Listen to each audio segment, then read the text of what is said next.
Hello, I'm Twyla. And I'm Natalie. And this is Twyla and Natalie. We get to chat with you all about the joys and the pitfalls of being a grown woman.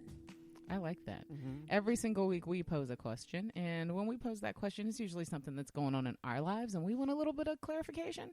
So we try to answer a question and hopefully get some clarity for ourselves and for you as well. So this week, we have a very specific question. How do you put your foot in your mouth often? Twyla, I not only put my foot in my mouth, I double down. See, it feels like it'd be appropriate for me to be like, you just want to say double? It would be one thing to just do it and then go, oh my gosh, I just put my foot in my mouth. I then continue it, diarrhea of the mouth, and make it worse. Case in point. Thought it would be fun. My stepson wanted to watch the movie The Shining. Of course. It's a spooky movie. He hadn't really seen one. And being it was done so long ago, it's somewhat kind of cheesy, but still spooky, but not super. So I thought, well, good first scary movie. Yeah. We're sitting there. I forget about the scene where the woman gets out of the bathtub. Oh, yeah. It's full-blown nudity. 70s and 80s movies, every time, even when you thought they were PG, you're like, wait, what? Yeah, and I don't even know if The Shining is PG Oh, no, or that one's R for sure. So it you is? should have expected to see something. Yeah, see, I didn't even check. Yeah. So it's just him and I sitting next to each other, watching this movie. And I'm thinking, oh, no, she's going to get out. This is full nudity. He's 13. Don't worry, he's not mad at you for that. Yeah, she gets out of the tub. So I'm thinking, should I act like nothing's happening? And I'm like, no, I want to address it and let's talk about this. So I throw out, well, oh my back goodness. in the 70s when movies like this were filmed, women didn't really groom a lot down in the pubic area. I know you did not do this. I did. I couldn't. As it was coming out of my mouth, I thought, Natalie, shut up. That's I amazing. went on and on about it. So you'll see, and they even refer to it as the bush. I cannot believe you. It got so bad. I cannot believe you. I couldn't stop myself. Then I felt like I had to explain. If you see movies today, or maybe you'll see photos of women, you'll notice many of them may have little or no pubic hair. Did you not notice that his whole body had turned like red?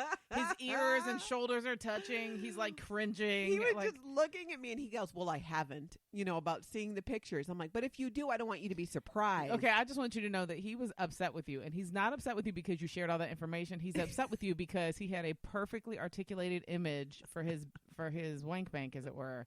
And you ruined it by talking. I know. You just ruined it. I talked through the whole thing. And then I thought, okay, well, I also don't want to be, make it all one-sided. So this is where I tripled down on putting my foot in my mouth and said, men too groom in that area now today. I can't. I cannot with you. You did not keep going. I could not stop because I thought I somehow have to fix this and make it, like it's a better. Okay. Makes sense. You know how you always tell me things like, like if you want to send a nasty email, you should type it first and then like wait for 24 hours. And then, okay. So you have not developed a mechanism for I have backed myself into a terrible situation while I'm talking and I need to get out of it. No, I keep talking.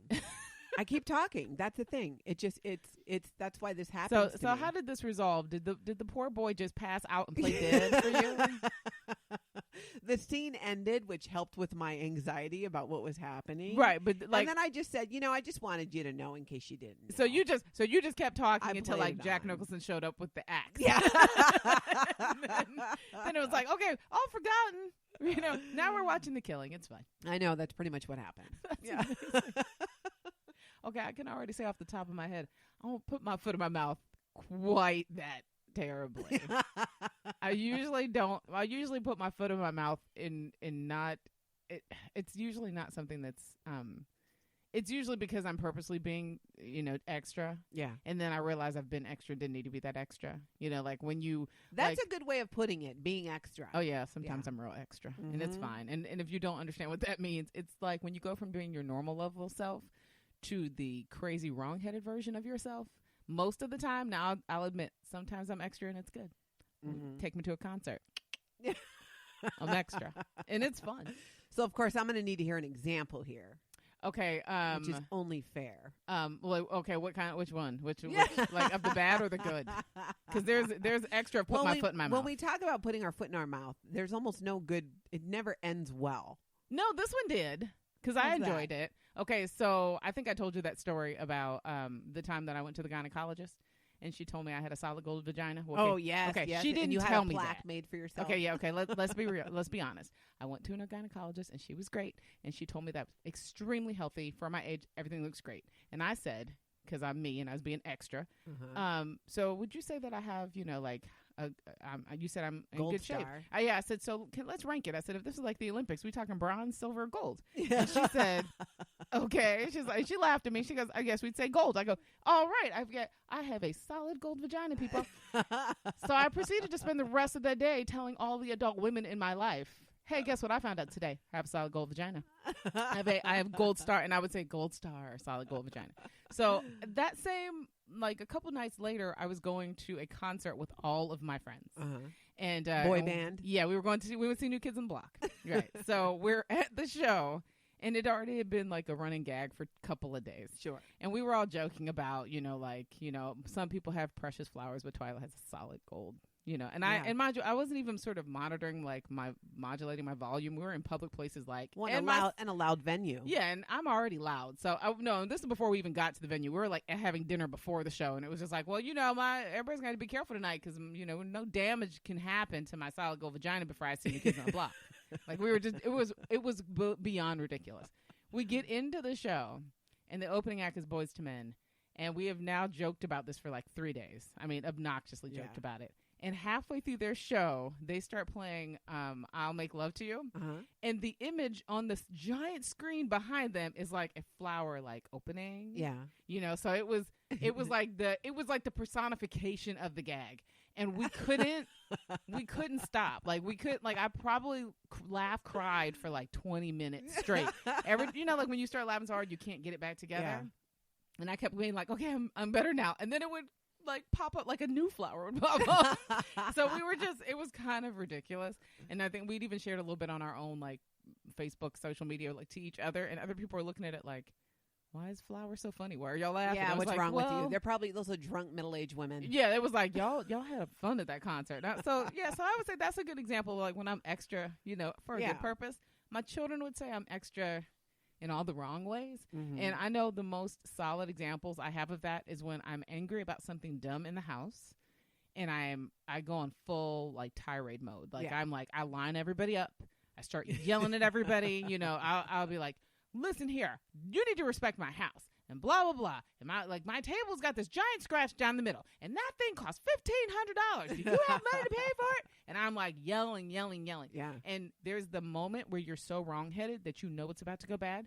Because one of your kids starts looking at you real, like, funny. Like that smirk is starting to pop up. And when the smirk pops up, you think they're being disrespectful. So you double down. Like, excuse me? You disrespecting me?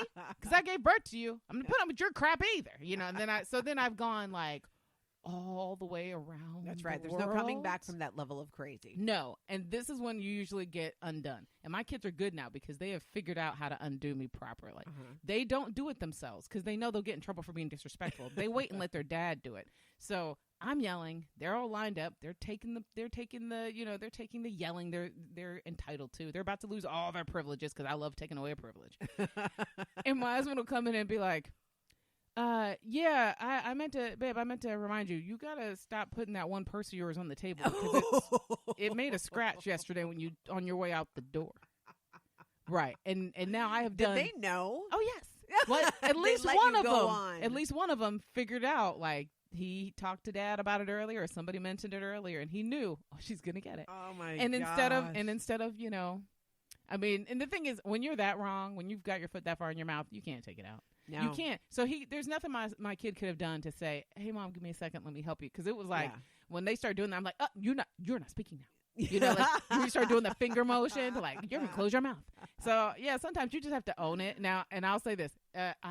When I was younger, I had a terrible time owning it. When I would put my foot in my mouth, I would just be like, as I like to refer to it is, I call it the O.J. Simpson analogy. You commit to the lie until it becomes truth to you. Till you yourself believe it. Yeah. You commit to the lie. And then one day in your head is magically, it's the truth. That's what happened. There was never another version of events. Right. So I used to do that. And someone could have me on tape saying I said these things. And I'd be like, I don't know who that is. That was not me. I don't know where you got that. She sounds very similar, but nonsensical. Not me. What about, though, you know, there are times, too, I think, when we talk about putting our foot in our mouth and when you do it, because I've revisited many of these episodes because it causes me great embarrassment. And I find... You mean episodes of our show? No, episodes of me putting my foot in my mouth. I was going to say, I mean, we got a legitimate argument for episodes of our show. We do that on the show as well. And if you don't know, we don't go back and edit our show. No, so we really should. We sound much better. We should. Our whole goal is it's the real conversation as it happens. Yeah. So you get all that. Sometimes I do it in a way that I'm meaning to give a compliment. You know, I had met a family member, kind of like a in-law situation, mm-hmm. and she's an actress, and she's a beautiful African American woman. On the larger side. Oh, no. Oh, yeah. I feel it. And she was on Broadway, on legit Broadway. Mm-hmm. And I was fascinated by this, and we're having a conversation about that. And I say to her, I said, well, do you find do you find it's easier to get roles? Because, I mean, you know, pretty skinny girls are a dime a dozen. Oh! And as soon as I said it in front of half my family, because that's not what I meant. I know, but boy, did it come out. I know, but I feel like I handled it. Actually, I didn't handle it well, because there's no way to handle that. And I just said, "Oh, I mean, you know what I mean." Okay, I mean, no, and you know what I mean makes it worse. More, uniquely beautiful women. Yeah, it made it worse. No, you're just supposed to say that was idiotic. Like when I genuinely put my foot in my mouth, I just have to say that was really dumb. Yeah, but you can see where, and sometimes I don't know it's because I always feel like that filter, that ability to think about what you're saying before it comes out of your mouth. Yes. When people were in line for that, I was doubling down on boobs. You know, I'm like, I'm going to get a second helping of these. Well, and I didn't get that filter. So I need to work at it, making a conscious effort when I'm with people in real life to go, okay, is this situation, like the Terminator, my screen comes up, options of how to respond, abort. I don't get that far ahead. I'm not, I think I've got a better, not even filter. I've got a better sort of stop button, that's like, girl, like in my head, 9 times out of 10, it'll go that I'll think to myself, well, that's a good one. Don't say it. Yeah.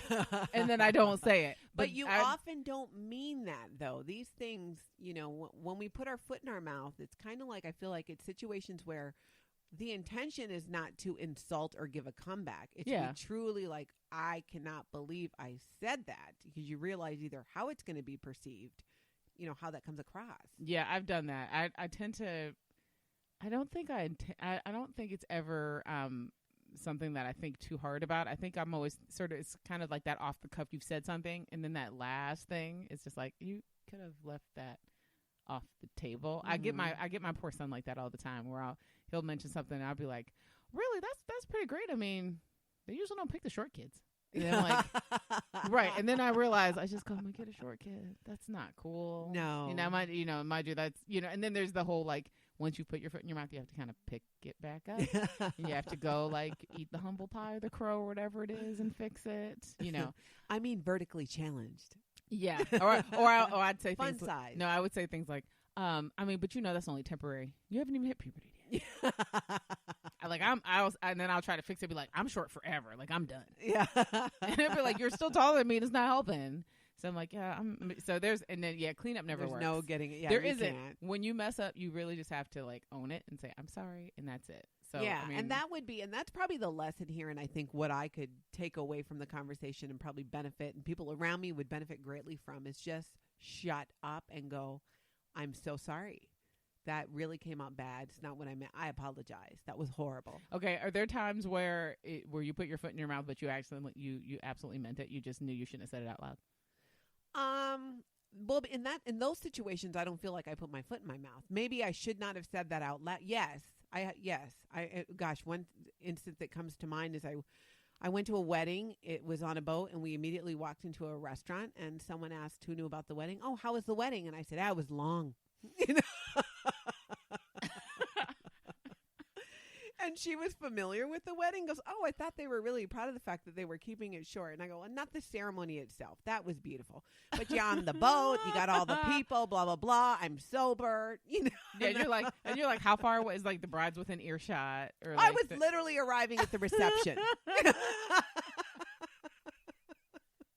You are not helpful to yourself sometimes at all. No. And I go too far to the extreme of that brutal honesty where my initial reaction is the honest one, you know, and I have to go, okay, wait, this is not, yes.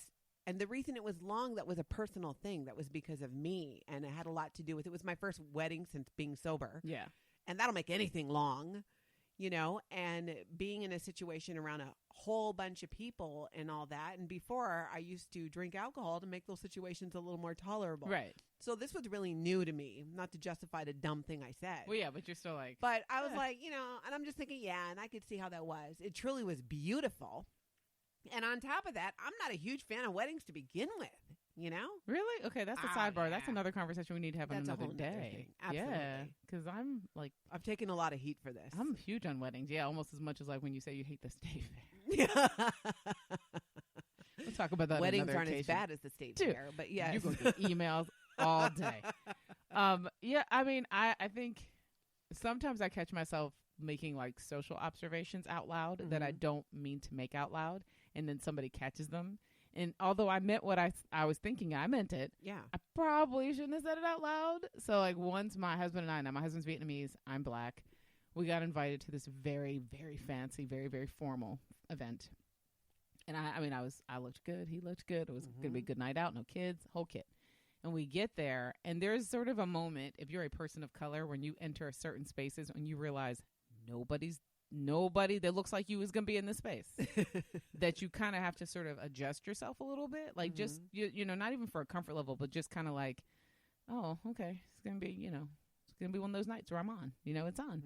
And so you have to be well behaved so you don't scare the white people. Yeah. You know, like extra, like you don't mean to, you know, like not that I don't conduct myself well, but there's almost like this idea of like, I'm going to do a little bit more because apparently I'm going to represent the entire race tonight. So yelling at the waiter ain't going to do, you know, or asking, I get that. you know, or complaining about the salad. You don't want to be out there, like you said, representing and then confirming stereotypes. Right. Yeah. So I'm standing. Which of course now I have to ask, do you talk in movie theaters? No, I don't. I got a story about that too. We're at this. I knew that was a myth. No, it's not a myth. It's not? I just don't do it. Yeah. For a reason. So we had walked into this thing and it looked gorgeous. It looked like out of a movie. It was, you know, like the chandeliers. It was like a tent that had been constructed. Oh, nice. You know, like there were tables, white linen, full service. It was beautiful. Real adult function. Yeah, like it was not just adults with money function. Yeah, it was nice. So we're standing there. My husband goes off to get a drink, and some other people we knew had come up, and we're standing with us. And it was at that moment that I realized I was in a room with almost exclusively white people. And at that point, I thought it was all white people. Sure. So I looked around and I went, and I wasn't even thinking, it just kind of came out my mouth. I went, so many white people. And the woman I was standing next to, who's white, looks at me like, huh? And then she looked around and she goes, oh, yeah, I guess you're right.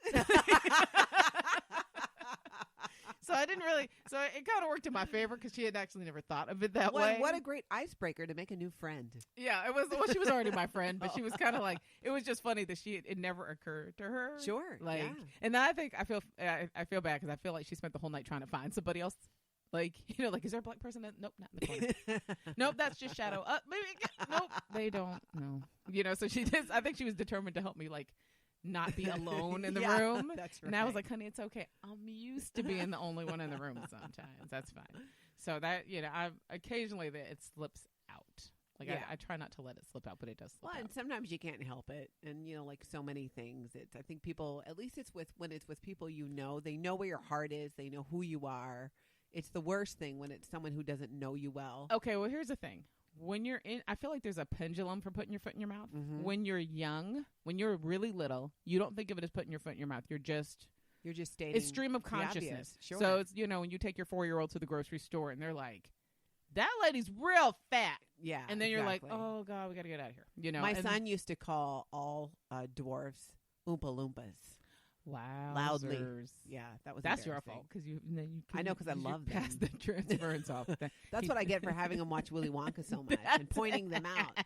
See, Jared? See, look at the Oompa Loompas. That's what you did that. And then as a teenager, you wield it like a weapon. So it's, it's like when my daughter, like when I'm coming out in the morning and my daughter gives me the once over and she goes, "You're going outside like that?" And then I'll go, "Yes." And she'll go, "It'll do." And then keeps on going.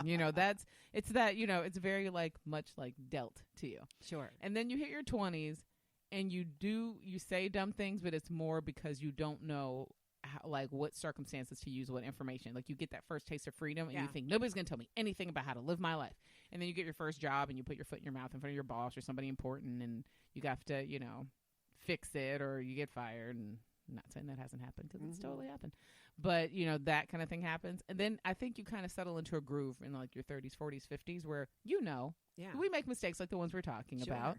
But then you hit a magical point in your life that I like to call the 60s. My mom's in her 60s now.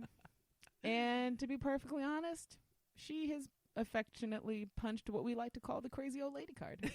Don't you kind of revert back then? Yes, you go back to being the 4-year-old. It's kind of a full circle moment. She does not filter one thing that comes out of her mouth. But the great thing about being of that age is there seems to be it's more socially acceptable, just as it is for a 4-year-old. See, I don't think it's socially acceptable. I think because we ignore our elders. We give more grace to our elders for saying things I don't even think we do that. I think we genuinely just start to ignore them more. And I think that's a problem on the whole, that we ignore the people who brought us here and got us to a certain point. Like we just kind of disregard them.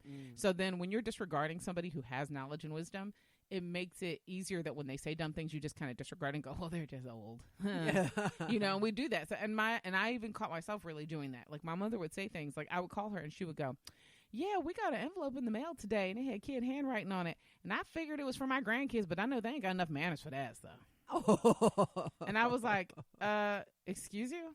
And she's like, and mind you, she's not wrong. It wasn't from my kids. So she's basically throwing shade because your kids don't send her mail. Right. What she was doing. Yeah, but it wasn't even like, like the kind of shade where you think about, like, it was just, that was the thought in her head. The thought in her head was, well, my grandkids don't do stuff like this. So I know it wasn't them.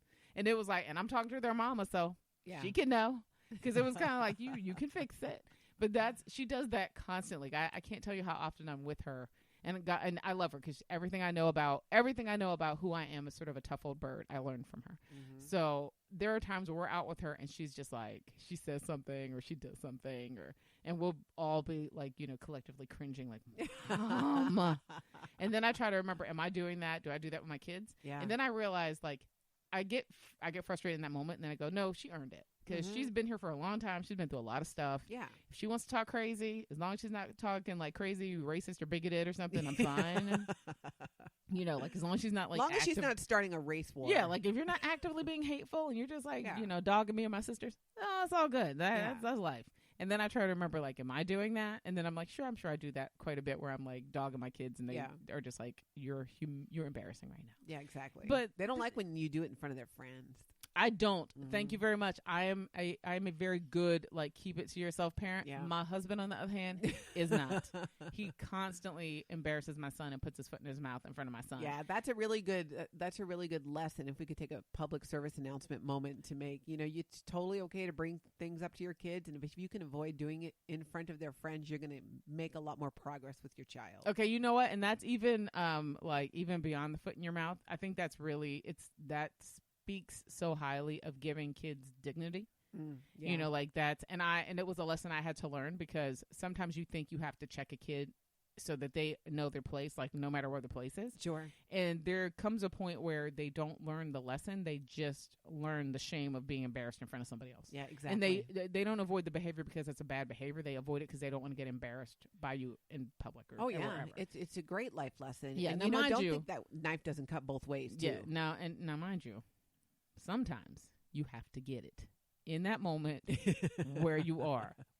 Are clowning me in public after a certain age point. Clowning me in public is a no-go. When you're 4 years old and you lay on the floor, you want to lay out while I'm pregnant on the floor because I can't reach you. That's one thing.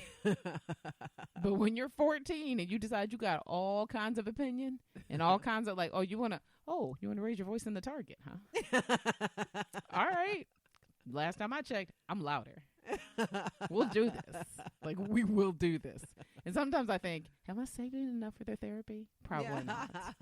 But I'm working on it. You know, I'm like, there's all kinds of great alternative therapy now. So like, you'll maximize your dollars that I'm giving you. Don't you worry. Do you love though when I've had people say things to me and I'm like, wow, you just put your foot in your mouth and they don't even know they did, where you realize. Okay, do you point that out when they do it? You know, not in the situation I'm thinking of. I had, you know, we have a men's clothing store and I'm there like a day a week helping out. Yeah. And there is, he's a vendor. He's not a customer who comes in. And when I've been there, which I've only been there maybe 2-3 times when I've seen him there, he says the same thing to me. You keeping everything clean around here? Store's looking good. You must be doing a lot of cleaning. Really? Because I'm the woman. Yeah. And yeah, I do some of the cleaning. And at home, I do most of the cleaning. So I'm not just saying, you know, whatever. But it's like, you seriously like said that to me? You know, you don't know what I do here, why I'm here. But just because I'm the only woman there, I must be the one responsible for everything being so clean. That's, yeah. See, now I would have, there's no way I would have let that stand. Really? Yeah, I would have made sure one time real good. Then you might not even talk to me after that, but one time real good. Like the time the lady, okay, I'm going to tell the story. I've told it to people before because I'm a parent. And the thing is, I'm a parent of biracial children. Mm-hmm. So my children when they were young, they didn't look like me at all physically. They had very light complexions like their father, who was Vietnamese. One of them had bone straight hair for a long time. So I looked on the surface, if you were doing a biological comparison, like physically, sure, I did not look like I was my children's mother. Yeah. And I got that. But I always have like a weird thing about how people want to refer to things that they want to know about my family. It's fine to be curious, but it's not actually your business. So you should tread carefully, especially when somebody's with children or babies. Sure. So I had my babies out. They were little. They were in like a double stroller. We were in like a coffee place or something. And this lady came up, and the thing is, she wanted to compliment the children. That's all she wanted. She thought they were beautiful. I agree. I think they're beautiful. But she was looking, and she was trying to find an entry point, and she says to me, "They're so cute. Are they yours?" And I'm like, that just seems like a random ass question already to ask. Are they mine? And then, so I got really mad. And I will admit, I was still very hormonal at that point. Mm-hmm. So my response to her for saying that was, yeah, they came out of my vagina, which has gone down in the annals of dang history as things your mother will say in public if people ask about her kids. And we would have that kind of thing happen again and again. And in that moment, I admit, when I get mad in that moment and hormones are at play, I usually do my best to like shame you in public. I do. I don't, and I've grown. I don't do it as readily now. Yeah. I mean, occasionally it comes up, but I don't do it readily like I used to do it.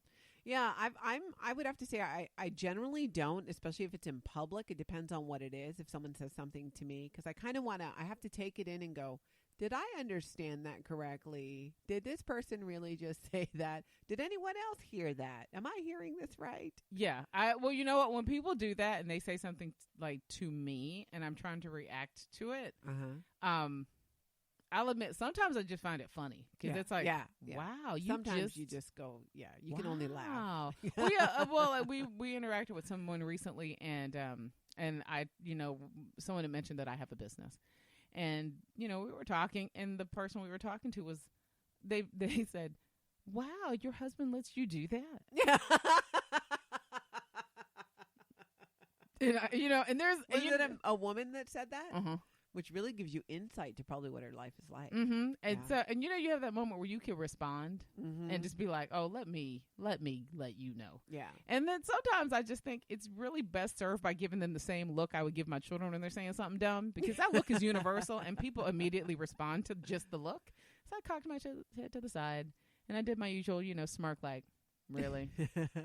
And then, and here's, now I'll admit, this is my new go-to. If you say something really dumb to me, and you really put your foot in your mouth, I just don't respond and I walk away. I just leave you standing there looking extra dumb because because today you need to do the work. You need to do the heavy lifting of figuring out what you just did. I'm not going to like fuss at you so you can deflect and go, well, she was so rude. And I'm not going to try to be polite and like, explain race, class, sex, gender, whatever to you today. Yeah. I'm just going to let you say the dumb thing, give you the look and walk off. And in that time that you're like, well, why did they walk away? Really do the gymnastics, kids. Do that mental gymnastics that lets you go, I said something dumb. Yeah. And then be big enough to come back and say, I was so sorry I said something dumb. Yeah. But, in that situation, like I said, it probably gives you insight into what her life is like. But see, I feel like she was raised or her background, that she does go to her husband to ask permission for many things. Yeah. And I always feel like that's the difference between you and me. You always take the time to like have that extra mental step. In my head, I'm just like, you're grown and that's dumb. That's all I need to know. Grown and dumb. That is true. And I should give myself credit. Maybe that's my balance. My balance to having diarrhea of the mouth and putting my foot in my mouth is that when it's coming at me, I do take that step to try and understand where it's coming from. Yeah. Obviously they're based on their background and what they've come through in life. That's how they came to this conclusion, as stupid as it is. Yeah.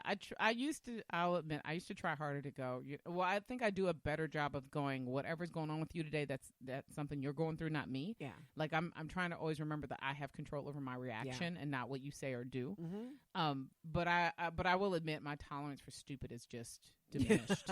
It has over time. My tolerance has diminished, and in turn, my tolerance for myself being stupid has diminished. Mm-hmm. So I try much harder now to be more thoughtful in the things I say, and it might be because I run a media company, and it might be because I do these things in public forums. Sure. That I do tend to be more like think 12 thoughts, release one thought. Because I'd much rather err on the side of I didn't say it, then I said it, and then it pops up on like Twitter 6 hours later, like I saw Twyla Dang in Target and she was rude and she said this, and it's like, yeah, let's not, like I'd rather just not court trouble. Yeah. I mean, at some point when I'm in my 60s, I'll believe silence is golden. I'm not there yet. I haven't quite got there yet, but hopefully one of these days. Maybe. Well, I guess that means we should ask ourselves one more time, if we've answered the question, do you put your foot in your mouth often? I do. And like I said, originally, I often then double down on it in an effort to salvage. And I think that's the thing I'm just going to try to do, is just stop. The example I shared with my stepson, I can see now in hindsight how once it started, I should have just gone, you know what? Never mind. I'm sorry. This is probably embarrassing for me to bring up, and then just drop it. Yeah, that would be, I'm going to say in that particular example. Yeah. Yeah. Next time that happens, I just want you to like pretend to have your eyes roll in the back of your head and just fall out. Like pretend I'm sleeping. Just pretend you fainted. Then you can just say, I don't know what it was. And then when you quote unquote wake up, you can say, I said something. I was talking.